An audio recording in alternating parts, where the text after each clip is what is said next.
नमस्कार, खबरों की खबर में आपका स्वागत है। सुशांत सिंह राजपूत की मौत की मिस्ट्री को सॉल्व करने में जुटी सीबीआई और एनसीबी से कुछ और नई जानकारियां सामने आई हैं।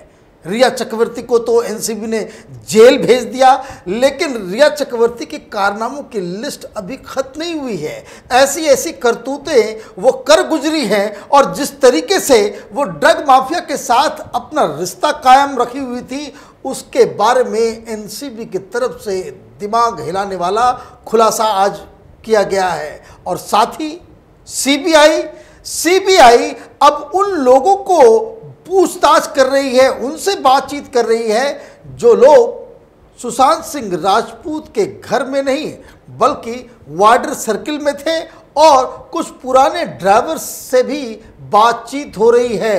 एक ड्राइवर ने आज पूरा ये खुलासा किया है कि सारा अली खान के साथ सुशांत सिंह राजपूत के कैसे रिश्ते थे और वो जब सुशांत के घर आया करती थी तो वहां क्या होता था। सीबीआई की तहकीकात में क्या नए खुलासे हुए हैं, क्या नई जानकारियां आ रही हैं, उसके भी डिटेल्स मैं आपको आगे दूंगा। लेकिन एक और खबर जो आज मीडिया की सुर्खियों में है वो है कंगना रनौत और उद्धव ठाकरे के बीच जो जंग चल रही है, उसमें आज एक बहुत ही घृणित काम शिवसेना के एक लीडर ने किया है। सामना में फिर उसको लेकर के कुछ खबरें छापी गई है, लेकिन ये जो द्वंद्व चल रहा है मुख्यमंत्री और एक्ट्रेस के बीच, उसमें हर जगह उद्धव ठाकरे की कैसे थू थू हो रही है उसके बारे में मैं आपको बताऊंगा। लेकिन सबसे पहले रिया चक्रवर्ती की बात करते हैं कि आज एनसीबी ने एक ऐसा खुलासा किया है कि ऐसी जानकारी दी है जिसे सुनकर सब लोग चकित हैं। दरअसल अब ये पता चला है कि रिया चक्रवर्ती अपनी मां के फोन से ड्रग का कारोबार करती थी। ये जितने भी ड्रग के कारोबार में लिप्त और रैकेट में लिप्त जो लोग थे, जो सप्लायर थे, उनसे जो ये बातचीत करती थी, जो चैटिंग होती थी, वो अपने फोन से नहीं बल्कि अपनी मां के फोन से। अजीबोगरीब परिवार है। बेटा बाप को के लिए ड्रग्स खरीद के ला रहा है, ड्रग्स मुहैया करा रहा है अपने पिता को, और बेटी मां के फोन से ड्रग का कारोबार कर रही है। अजीबोगरीब स्थिति है और इसलिए लोग हैरान हैं कि आखिर ऐसी क्या बात है कि रिया चक्रवर्ती अपने मां के फोन से इन ड्रग्स, ये जो ड्रग के रैकेट में जो शामिल जो लोग हैं, उनसे वार्तालाप करती थी। दरअसल इसका खुलासा ऐसे हुआ, आपको याद होगा कि रिया चक्रवर्ती को गिरफ्तार करने से पहले एनसीबी के लोगों ने रिया चक्रवर्ती के घर छापेमारी की थी। हमने आपको बताया था कि कई सारे फोन्स जो अब तक ईडी को नहीं उसने दिए थे, उन फोन्स को उसके घर से रिट्रीव किया गया था, उसे जब्त किया गया था। कुछ लैपटॉप्स थे, कंप्यूटर था, कुछ टैब्स थे और कुछ फोन्स थे। अब जब इन फोन्स को बाकायदा डाला गया, उसके डाटा को निकालने के लिए जब उसकी जांच शुरू हुई तो मालूम चला कि ये जिस फोन को अपने पास रखती थी, जिसमें अब तक जो डाटा जो सारी जानकारियां टेलीविज़न पे आपने देखे होंगे कि व्हाट्सएप चैट वगैरह जो इसने डिलीट कर दिए थे, उसको रिट्रीव किया गया और सारी चीज़ें हुई। लेकिन जो फ़ोन घर में पकड़ा गया, वो फ़ोन दरअसल उसकी मदर, उसकी मम्मी का था, और मदर के फ़ोन से ही वो ज़्यादातर, मतलब ये कि रिया चक्रवर्ती के फ़ोन में जितनी जानकारियां ड्रग्स से जुड़ी हुई थी वो तो दुनिया के सामने आ गई, लेकिन असल में जो वो कारोबार करती थी, वो ड्रग्स के माफिया के साथ जो वार्तालाप करती थी, उससे डायरेक्ट कांटेक्ट में जो रहती थी, उसके लिए वो अपनी मां के फ़ोन का इस्तेमाल कर रही थी। अजीब स्थिति है। भाई भी उसी फ़ोन से ये ड्रग डीलर्स से बातचीत कर रहा था, और कई सारे वो सिर्फ, आज तो एक और घटना घटी कि सौविक के एक दोस्त को भी पकड़ा गया है, वो भी इस ड्रग नेट में था, क्योंकि वो चैट से, इन लोगों के डिजिटल फुटप्रिंट से इन लोगों को अब मालूम चल रहा है कि ये सारे लोग एक के बाद एक अपने आप, ये पूरा का पूरा सिंडिकेट, इसका जो उसको कह सकते हैं, इनका पर्दाफाश हो रहा है। और इनके ही फ़ोन, इनके ही लैपटॉप, इनके ही व्हाट्सएप चैट से ये खुद ब खुद ये सारा का सारा कारोबार एनसीबी के सामने दिन के उजाले की तरह साफ हो गया है। और इसी में उसने जो नाम बताए हैं 25, क्योंकि उसको नाम बताना पड़ रहा है क्योंकि उस तरह के चैट्स आ रहे हैं, बहुत सारे चैट्स जो एनसीबी ने, या कहीं वो बाहर नहीं आए हैं। अब आप समझ सकते हैं जितना अब तक बाहर आया है वही बहुत ज़्यादा काफ़ी है। और जो एनसीबी को पता है, आप समझ सकते हैं कि कितना ज़्यादा सबूत एनसीबी ने इस रिया चक्रवर्ती और ये जो बॉलीवुड के अंदर ये जो ड्रग माफिया ऑपरेट कर रहा है उसको इकट्ठा कर लिया गया है। ये तो रिया चक्रवर्ती की बात हुई, सौविक के दोस्त को गिरफ्तार किया गया है, लेकिन अभी भी एनसीबी का दिल नहीं भरा है। आज 8 जगहों पे जांच चल रही है मुंबई के अलग अलग इलाकों में।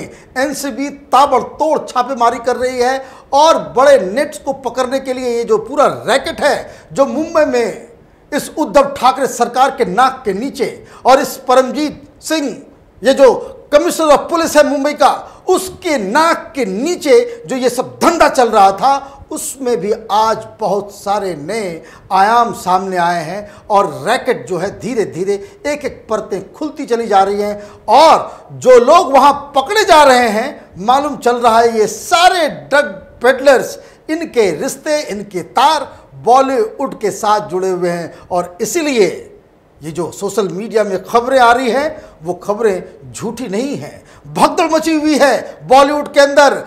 बड़े बड़े एक्टर, एक्ट्रेसेस, उनके परिवार, उनके माता पिता, भाई बहन, ये सब मुंबई छोड़ के विदेश भागने के जुगत में लगे हुए हैं। कई लोग भाग चुके हैं, कई लोग भागने की प्रक्रिया में हैं और ये लोग कानून को चकमा देने के लिए कि पता नहीं, सबको डर लग रहा है कि किसका नाम किसके, क्योंकि ये तो कंगना रनौत ने जो कहा कि भाई 99% लोग ड्रग्स लेते हैं, इस बात की इससे अच्छी तरीके से पुष्टि हो रही है। ये लोग भाग क्यों रहे हैं? अगर इनको डर नहीं है तो इनको तो भागना नहीं चाहिए, लेकिन चूंकि अब माहौल ऐसा बन गया है, एनसीबी ने इस तरीके से इस माफिया को एक्सपोज करने की रणनीति बना ली है, इसलिए सारे लोग मुंबई छोड़ के भागने में जुटे हुए हैं। एक और बड़ी खबर आई है, वो खबर आई है सीबीआई से। सीबीआई ने उन लोगों को पकड़ना शुरू कर दिया है, उन लोगों से पूछताछ करनी शुरू कर दी है जो सुशांत सिंह राजपूत के साथ थे, लेकिन रिया चक्रवर्ती के आने के बाद इन लोगों को रिया चक्रवर्ती ने जिसे बाहर कर दिया था। अब मालूम चल रहा है कि एक नया ड्राइवर आया। 2 दिन पहले हमने बताया था कि एक ड्राइवर से पूछताछ हुई, एक और कोई ड्राइवर नया सीबीआई ने तलाशा है जिसका नाम अनिल है। वो बता रहा है कि वो केदारनाथ की शूटिंग के दौरान से ही वो 2.5 महीने तक वो सुशांत सिंह राजपूत के साथ रहा।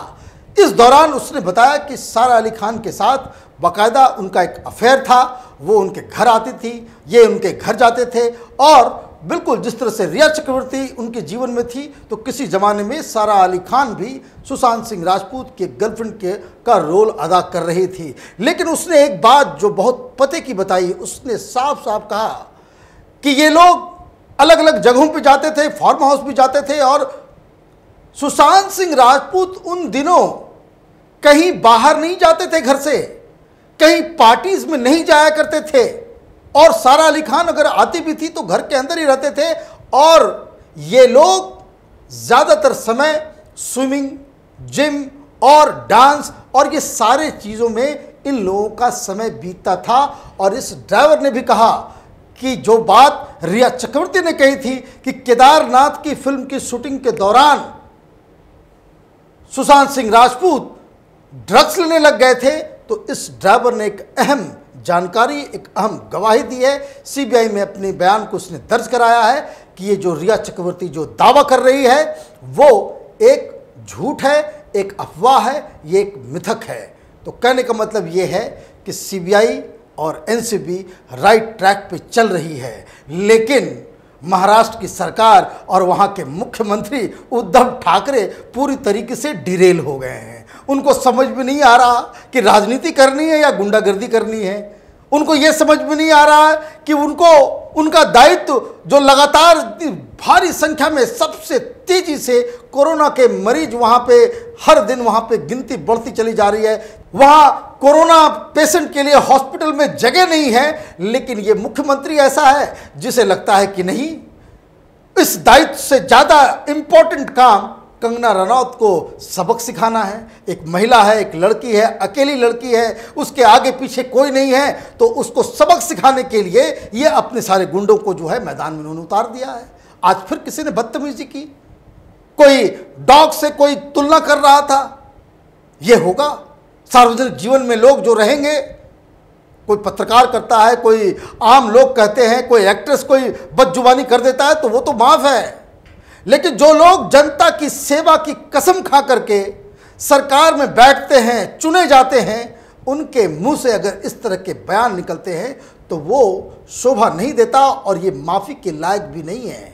और ये जो हेकड़ी है शिवसेना और उनके लीडर्स की, ये संजय राउत की, कि उसे सबक सिखा दिया, उखाड़ दिया, तो जनता बिल्कुल ही इस तरह के रवैये से बिल्कुल नाराज है। शिवसेना को इसकी बहुत बड़ी कीमत चुकानी पड़ जाएगी आगे आने वाले दिनों में, क्योंकि जनता का जब वार होता है उसमें आवाज़ नहीं होता, वहाँ फिर कोई एडिटोरियल नहीं लिखता। जनता जब फैसला सुनाती है तो इंसान को, नेताओं को, सरकार को, बड़े बड़े लोगों को राजा से रंक बना देती है और उसका पता भी नहीं चलता, आवाज़ भी नहीं होता। लेकिन एक तो पॉलिटिशियंस हैं शिवसेना के जो गुंडागर्दी कर रहे हैं, लेकिन आज कंगना रनौत ने बहुत ही कड़ारा तमाचा उद्धव ठाकरे को लगाया है। वो आज वापस मनाली पहुंची, लेकिन जाते जाते उसने बहुत ही एक इमोशनल ट्वीट्स उन्होंने लगातार किए, जिसमें उन्होंने लिखा कि बहुत ही भारी मन से वो मुंबई से मनाली जा रही है और जिस तरीके से हमें यहाँ गालियाँ दी गई, हम पे हमला किया गया और जिस तरीके से हमारे घर को तोड़ा गया, उससे मैं बहुत असुरक्षित महसूस कर रही थी। और मैं आपको बता दूं, लोगों की संवेदना, लोगों का जो प्यार है वो कंगना के साथ है। और वो ये कह रही हैं कि जिस बात को लेकर इतना बवाल मचा, कि जिस तरह से सिक्योरिटी मुझे दी गई, जिस तरह से लगातार हमारे साथ साथ इतनी सारी सिक्योरिटी का व्यवस्था किया गया, उससे तो एक बात सिद्ध हो जाती है कि मुंबई वाकई पीओके हो गया है। और ये बात सही है। जिस तरीके से उद्धव ठाकरे की सरकार नग्न रूप से गुंडागर्दी कर रही है सड़कों पे, वो किसी पाकिस्तान, किसी पीओके से ये कोई कम नहीं है।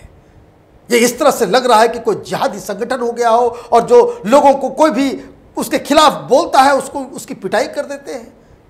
Navy officer, retired navy officer को आपने पीट डाला और उसके बाद ये बदतमीजी संजय राउत की, वो कह रहे हैं कि भाई वो कभी नेवी में थे ही नहीं, आपको सर्टिफिकेट दिखाना है, आप हो कौन। तो ये तमाशा, ये जो किरकिरी हो रही है चारों तरफ उद्धव ठाकरे की, वैसे उद्धव ठाकरे को भाई जो लोग जानते हैं वो कहते हैं बहुत ही सोबर किस्म के वो शख्स हैं।